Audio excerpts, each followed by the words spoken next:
Bitongore nk'uko barabe ntibabashobora bano bahati reka tutandike na n'umucyaro kisimbayo tugama amazina gitu nane bitongore bite twaragama babare mu mwaka. Okay. Good evening, viewers. My name is Dr. Angella Musiimenta. I work with Mbarara University of Science and Technology here in Uganda. I am happy to be here to share some important information about our project. Thank you very much. Yeah. Next. My name is Professor Jean Butse. I come from the University of Sherbrooke in Canada, and I am a principal investigator for this project. Thank you very much. Next. Thank you for this invitation. My name is Professor Joanny Jonka. I'm working with my colleague Jean Butse at the University of Sherbrooke in Canada. Thank you very much for the programs you have brought us in Uganda. Dr. Musiimenta, we would like to first thank you because you're the pioneer here in Mbarara and from Mbarara University, our neighbor here at GNTV. And thank you for always coming to Uganda and support different programs. Right now, we're having our topic in this evening of empowering women and youth in Nakivale refugee settlement through digital literacy and agribusiness. These are two-in-one things. I would like to go to Dr. Musiimenta to explain to us what is digital literacy and agribusiness. Okay. Digital literacy can plainly be defined as a process of empowering people with skills, which skills can be used in using computers, using phones, using anything that is related to information communication technologies. And then agribusiness, this is simply using agriculture in the context of business. So what this project does, it equips young women and youth in skills, in agribusiness skills and also digital literacy skills, in addition to empowering them with capital that they are supposed to be using in starting up small gardens, which small gardens are supposed to empower their socio-economic development and also improve their food security. Yeah, so that's just a brief overview of what the project is all about. But maybe I would like to start by presenting why the project, this project. Yeah, so the project is being coordinated, first of all, by a team from Mbarara University of Science and Technology, and also my colleagues from University of Sherbrooke in Canada. And we are a big team. We have other colleagues that are not yet here. We also have University of Quebec, and that is also in Canada. And we are also working with partners in form of co-applicants from Capital Solutions, from Light for All Uganda, and also from Inking. Inking, Association for Sustainable Development, Inking. Yes. So we are a huge team. So why this project? We know that Nakivale refugee settlement is one of the biggest settlements in this country. It has a population of over 140 refugees from different parts of the world, including Congo, including Rwanda, including Burundi, including Somalia. So Eritrea, Sudan, yeah, all those countries. Yeah, so the reason we came up with this project was to help these people come out of the COVID shock, because we know, yes, COVID-19 impacted so many people negatively, but the refugee population was hardly affected by the pandemic. And we know that women and young people are the majority of the populations within this settlement. And of course, they do experience challenges like, food insecurity, poverty, poor sanitation, and all those challenges. And these challenges were worsened by COVID-19. So that's why we had to think about an innovative way of helping these people come out of this COVID-19. So it's sort of a post-COVID-19 resilient project. Yeah, so that's the challenge we are trying to address. And we all know that when COVID-19 began in March 2020, Uganda suspended, the practice of receiving more refugees because of the fact that it was overwhelmed. And we also saw instances of reduced food ratios. And of course, compared to other areas, compared to the host communities, the refugee population, of course, had severe challenges when it comes to poor sanitation and all that stuff. So that's why we thought we should come in. And why capacity building, why financial capacity, why digital literacy? There is evidence in literature that training in entrepreneurship, or they call it agripreneurship, agriculture for business. There is evidence that when you equip people with skills in agripreneurship, they can potentially improve their socio-economic development. Yes, yet we see that these skills, these training opportunities are not available in the settlement. So that explains the component of agripreneurship. And then why digital literacy?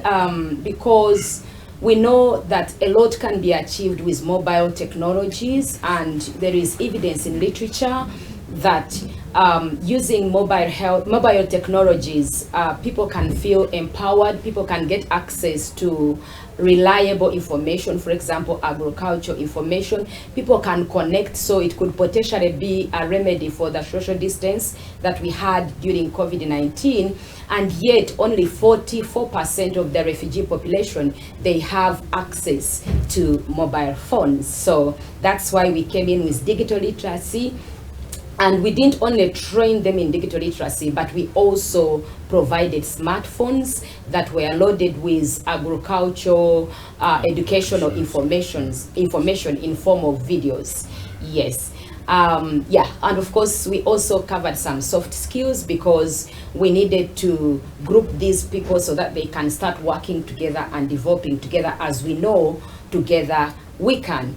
So in terms of capacity building, we didn't stop at capacity building, but we also provided financial capital. So we were grouping these people into groups of 15 people and then providing them with capital, but this capital was provided in form of agricultural input, like land for agriculture, like water pumps, to help them in the irrigation. Yeah, so it was a package of so many interventions, and we have promising results that I and my colleagues have come to share with the public. Yes. Thank you so much. Doctor, you have wanted you to highlight us. These people in Nakivale, we know most of the youths who are there. The way how they come already, as you said, they are already shocked, and these women are too poor and they are refugees. Are you going to buy for them land?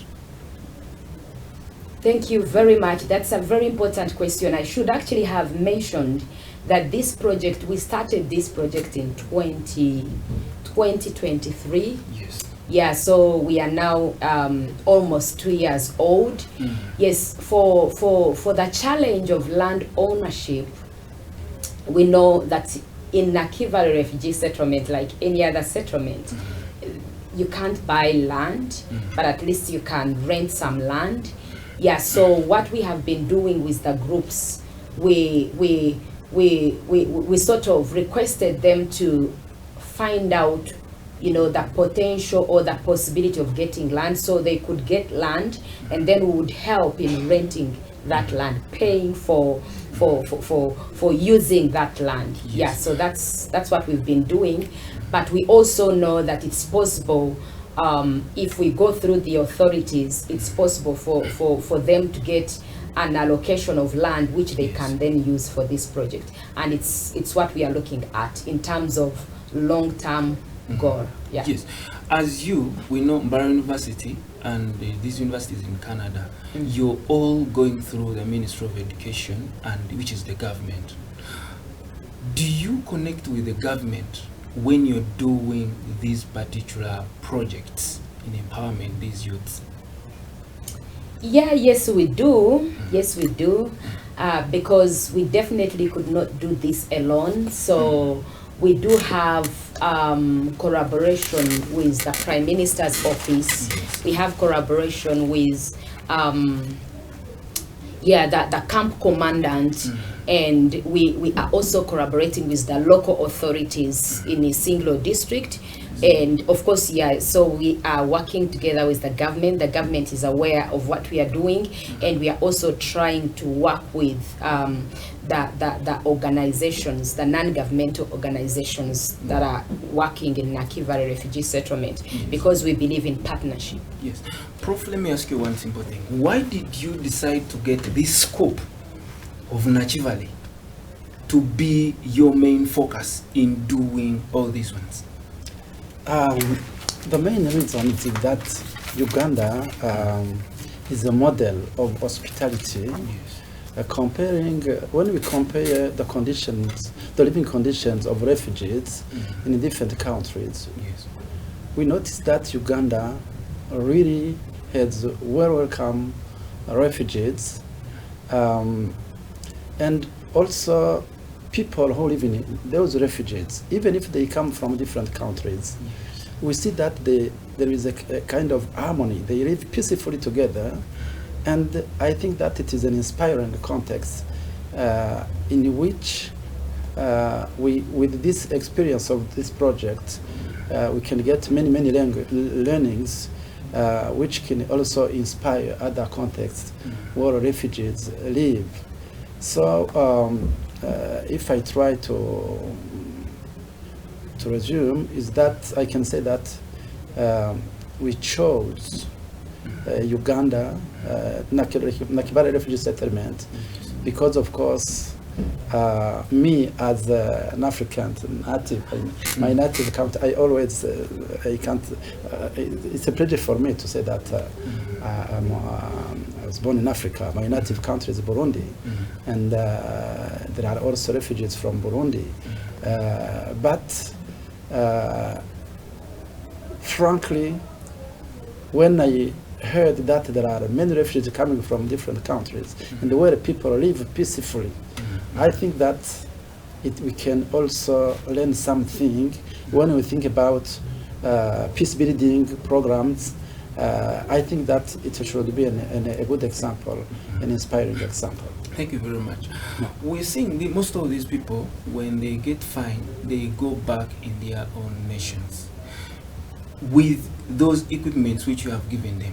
Professor, I wanted you to tell us, what is your plan for sustainability with Mbarara University, to see that Mbarara University, if you go back to Canada, Mbarara University is going to keep that program moving for years? Since you started in 2023, we know you have your program like 10 years, right? And which can, when it grows, we understand it will remain here.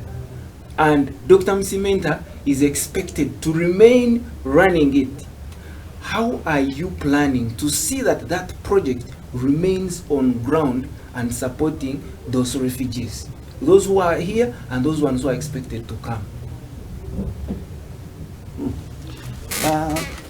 What is when we look at the results, because during the last 3 days we're collecting data, and we see that with the results there are some suggestions we can make, we can give for policymakers, for of course researchers. One thing I could say in terms of sustainability is that those refugees has developed competencies in doing a business, in entrepreneurship, in using digital literacy. Many of those refugees told us that they are now able to do their own business. They are able to manage their own business. Yes. They are able to work together. They learned too much about working in a team, agricultural modern agricultural methods. So there are many learning outcomes we've seen, and which should really inspire also policymakers.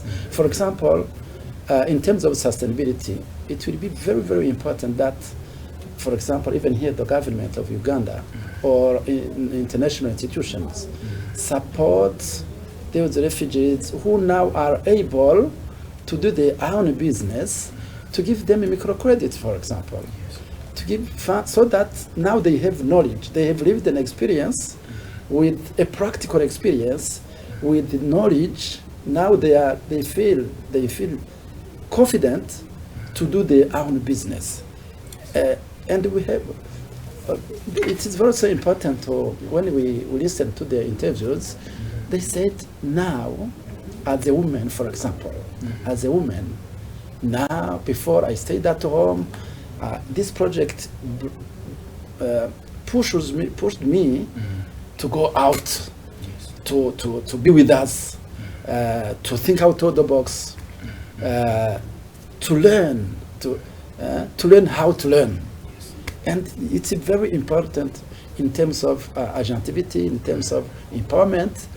And those are learnings which are also sustainable.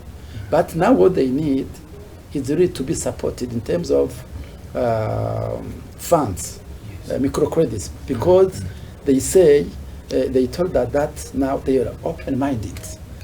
Some have even started to call, even if they are investing in this project, some have started to do their own business.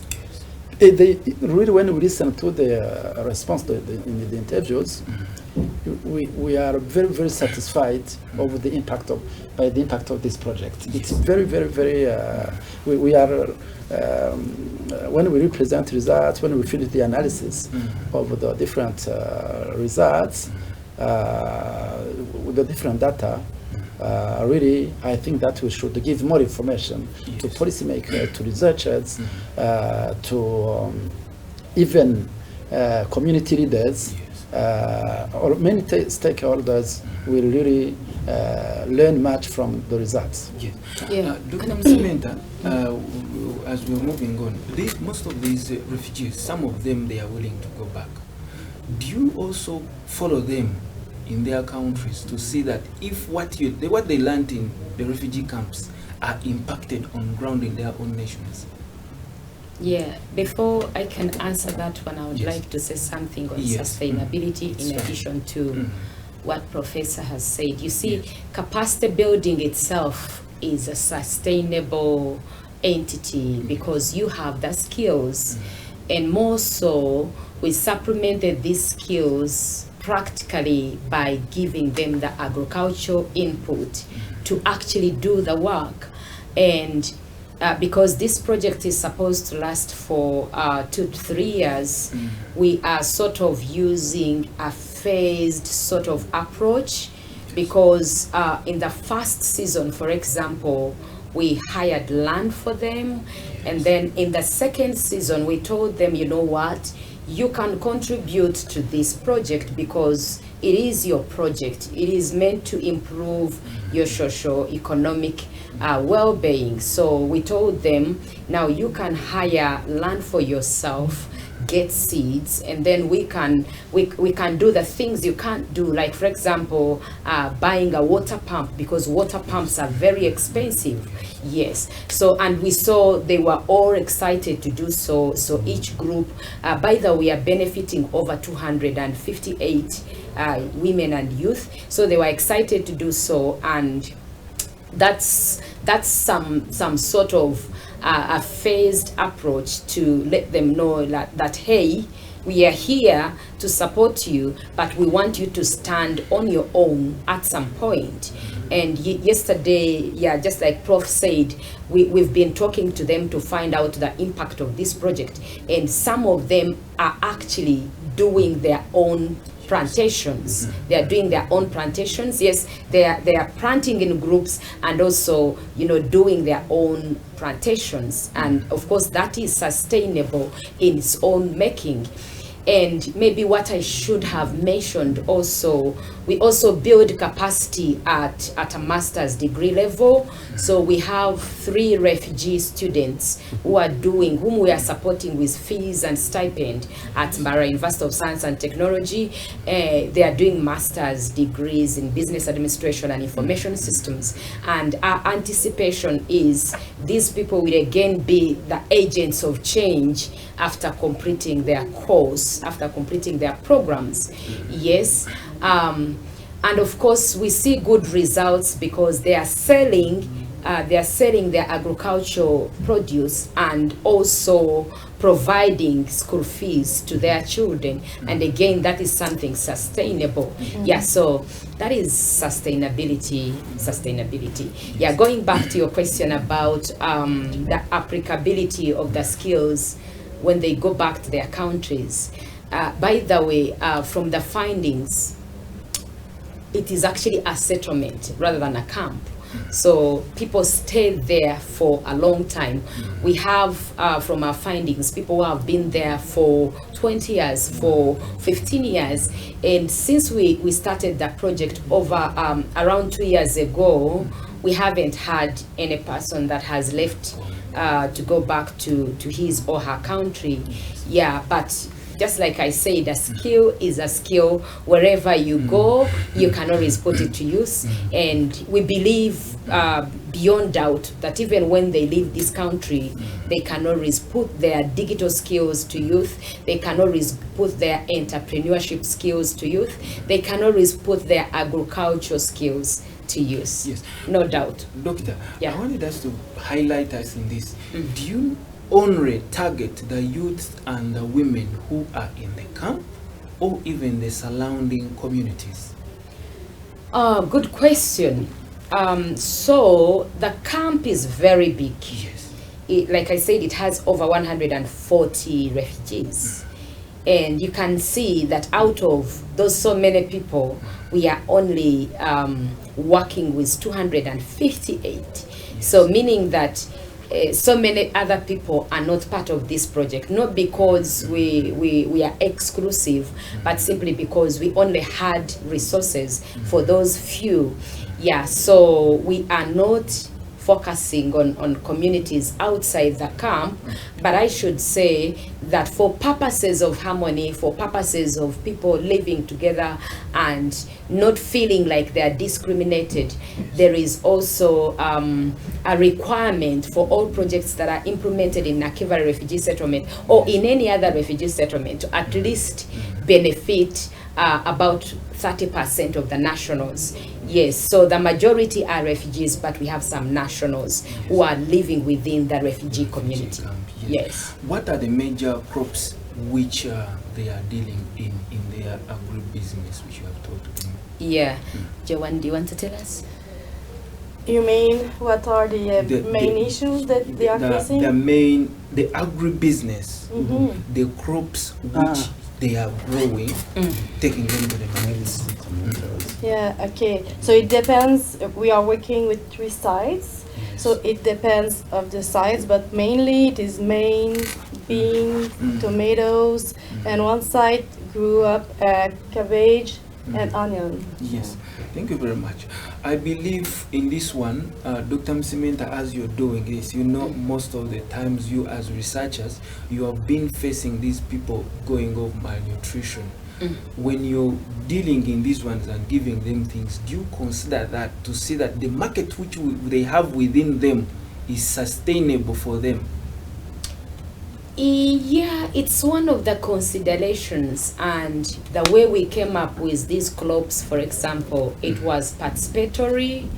We involved the prospective participants, in this case the women and youth, to tell us what sort of crops they feel are marketable within that community, within those communities, and they're actually the ones who suggested tomatoes, maize, beans, yes. So there is market, and I was actually impressed. I didn't know personally that there are people who can buy tomatoes from the gardens. So like most of the groups, they weren't selling those tomatoes one by one, but people would just, the buyers would come and buy the garden, the whole garden, 7 million, they take the garden. So that's that was very good to know.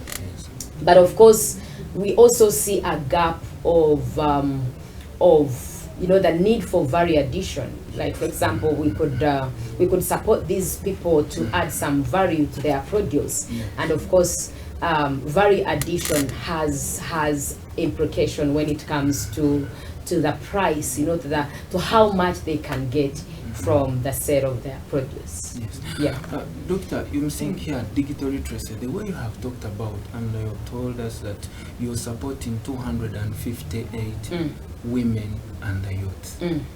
All of them, I believe you taught them how to use the phones and what. Did you provide them with these materials so that someone can be there in village having a phone and knowing that if I'm doing this, I'm going to be having data? Remember, they are poor already. Do you support them with phones and data? Okay, so we do support them with smartphones, low-cost smartphones. And in the capacity building, the reason for providing those phones, like I said, we put videos showing them how to do agriculture, how to look for markets, and we wanted the phone component of the project to be complementary. So we taught them how to, for example, do marketing using WhatsApp. We taught them how to search for information about the prices of agricultural products, information about the pests and diseases. Yes, so we really saw that a phone was something very critical when it comes to this sort of project. And so to answer your question, no, we are not giving them data, because remember, we are empowering them economically. So they have money. Actually, some of them are telling us from the findings that out of the sale of their produce, they have been able to even change their roofings from grass to iron sheets. Some of them have cemented their houses. So we believe that out of the money they are getting from the sale of the agricultural produce, they can afford data. Yes, and of course, I personally believe that you should help someone, but it's better you teach that person to fish rather than giving him the fish. Yes.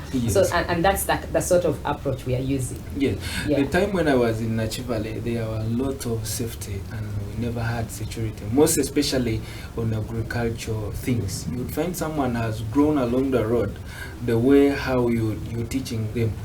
What security do they give to their materials? Because most of them, their things are being eaten by animals and the thieves. Remember, these are very few. Do they give them security to protect their items they are growing? Good question. So security is a big issue, even in Mbarara here. It's always big. Yes. And by the way, personally, I'm not working in Nakivale refugee settlement for the first time. I've been doing projects there since 2017. Yes. And one of those projects were actually establishing a technological infrastructure, giving computers and setting them up to different schools. Yes, of course, even then security was an issue. And even now, I believe, like for example, yesterday I was talking to one of the participants, and she was telling me how she got money from the agricultural produce and started some small piggery. And then I was like, why piggery? Why not, for example, why not poultry? And then she told me, there are so many thieves for poultry, but not for pigs. Yes. Yeah, so safety, of course, is always there. But what we are doing, we are working with the LOCs, local area leaders. So they are part of this project, not as beneficiaries, but as supervisors.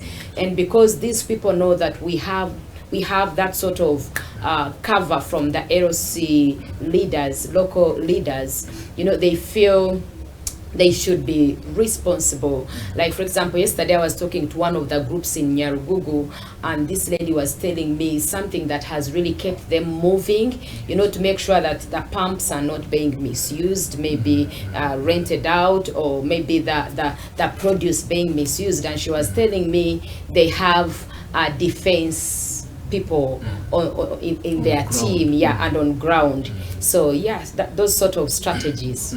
I would like to thank you very much for what you're always doing, but we know where you're coming from. It is very far. What challenges are you facing when you're doing all these things? Yes. Prof, do you want to tell us something? I could say that about challenges. Of course, it is an interdisciplinary project. Yes. For example, me, I'm in education. Me, I'm in pedagogy, psychology of education. She's sociology of education. Another one, she's in computer science. Another colleague is in intercultural education. Our colleague Joyce Tamare from Uganda has an expertise in entrepreneurship. We have also community leaders. So it's a good mixture. That is also interesting. It is an innovative way to do research, a kind of research development. In a participatory perspective. That's also has certain advantages, not only challenges, but also advantages in terms of complementarity. We have different views of the reality. If I use the term, the term we use in research. So when there is an interdisciplinary look on when we combine different perspectives, it means that we have a solution which is really which has been we have really reflected on it.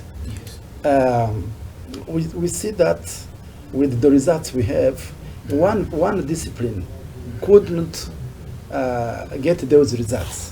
We get those results because of that interdisciplinarity. Yes. Another thing I could say as a challenge, of course, we come from different cultures. She comes from Quebec. She's a francophone country, a francophone province in Canada. My native country is Burundi, but I've lived 24 years in Canada, almost 25 years. So I am not the same person. And my colleague also, Aline, who is not here, it's the same for her. Yes. But when I started to talk with Dr. Angella and my other colleagues from Uganda, we didn't know each other, but we have discussions. We even the manner of writing are not the same. Yes. But really, what we learn each other. That was very, very interesting. To be open-minded, to learn from others, to put the focus on the enhancement of the condition, the living conditions of the refugees. That's the main target for all of us. And we are not, no conflict. We didn't have a conflict between us because we put the focus is on those people. How can we help the people to improve their living conditions? And that's what I can say is interesting. Yes. I don't see challenges like problems. I see those challenges as stimulations Yes. of innovation, to go out of the box, to find a solution Yes. to a complex problem. Because they are refugees, they have left their countries, they arrived in a new country.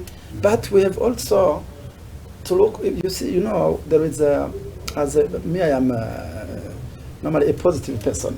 Yes. And I worked on resilience, okay?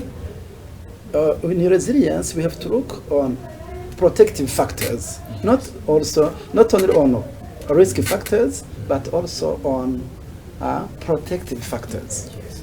So those refugees, we have to look at them with some strengths, okay? We work with those strengths, Yes. okay? Sometimes people should say they are refugees, they don't have any strength. No, they have strength. And they showed with this project, they show the result we got showed that those refugees needed to be empowered, but they have basis on which we started. Yes. Okay, and that is also important. If we can have a cup of water, someone can see it as half empty, but it's very important to see that cup as half full. That's it's very, very important. Very important in terms of looking the reality, and even that will help how we intervene. How we're going to put in place your interventions with that perspective. Yes. It's very, very important. So, as a researcher, I think that we are going to continue. In terms of sustainability, research also played a key role. It means, what can I say? It means that we are continuing to do research. Even now, we have submitted a new proposal in following that project. We are waiting for the results. But even if we don't, if the proposal doesn't get a positive response, there are many calls. We are going to continue. Yes. Because we have to contribute to the advancement of knowledge, okay? In terms of models of development. Yes. For example, when I look at the results, we will try to conceive, to elaborate a model of research development which really contributes to enhance living conditions of populations. Yes.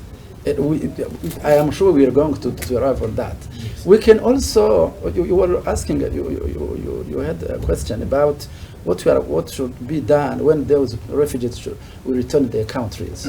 I think it is also important to do such researches in other contexts. Yes. For example, we can do it in Burundi, we can do it in South Sudan, we can do it in Republic Democratic of Congo. Yes. And when we have a certain that model, when we finish to analyze the data and elaborate a model of research development, we can use it in other contexts. Yes. And to see, but because we see there are some conditions that be met to succeed that project. Also, as researchers, we learn from that project. Yes. We learn too much. We came from another context. We do research in Canada, and we came here. There are many, Joanny can tell the same. There are many realities, many learning we did in this context. I am sure Angella learned too much from us. Yes. So that's what is very, very interesting to do. Me, I can say that I will continue until I retire. I will continue to do such research because they stimulate me. And we see that it's a kind of cross-fertilization.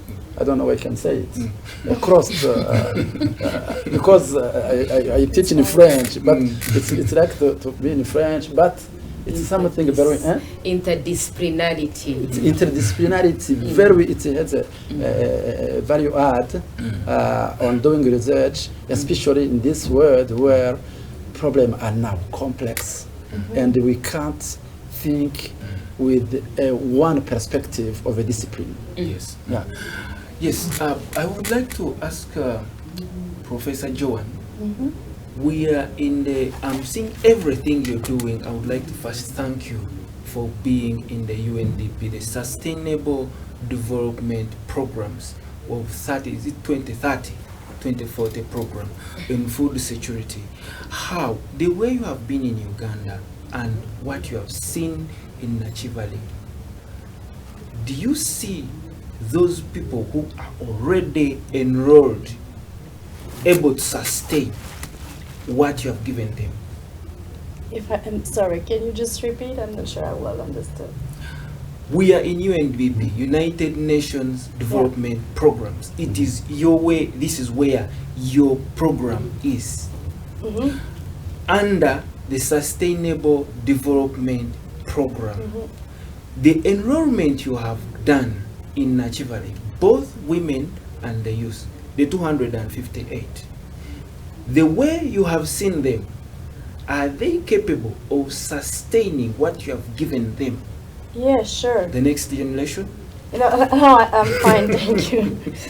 Yeah, and the last 3 days, I think that's what we learned, and the result confirmed that. Mhm. Yeah, and we are working with groups, so together, if they have challenges, they can find a solution to manage to overcome it, and each group that we have met, they had great results. They get money, they get food, they get more variety, and they will continue to enlarge their business, and they want to include more people in their group.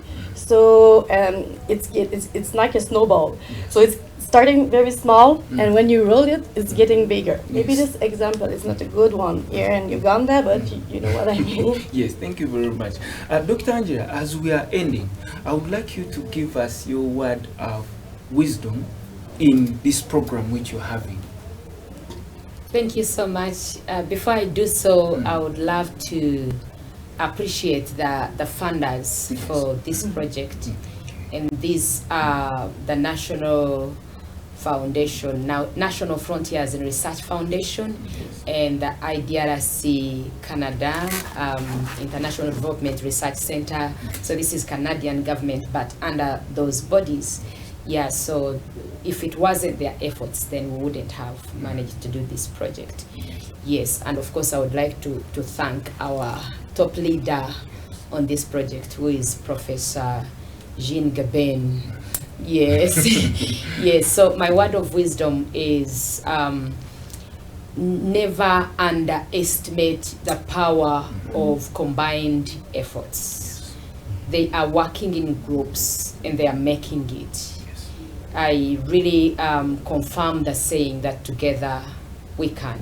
God bless you. Thank you very much. The viewers of GNTV, tomorrow we shall be here. Because of time, we are going to stop from here and we start on tomorrow. Don't go away.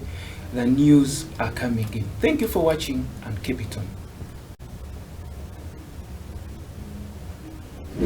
Up next on GNTV.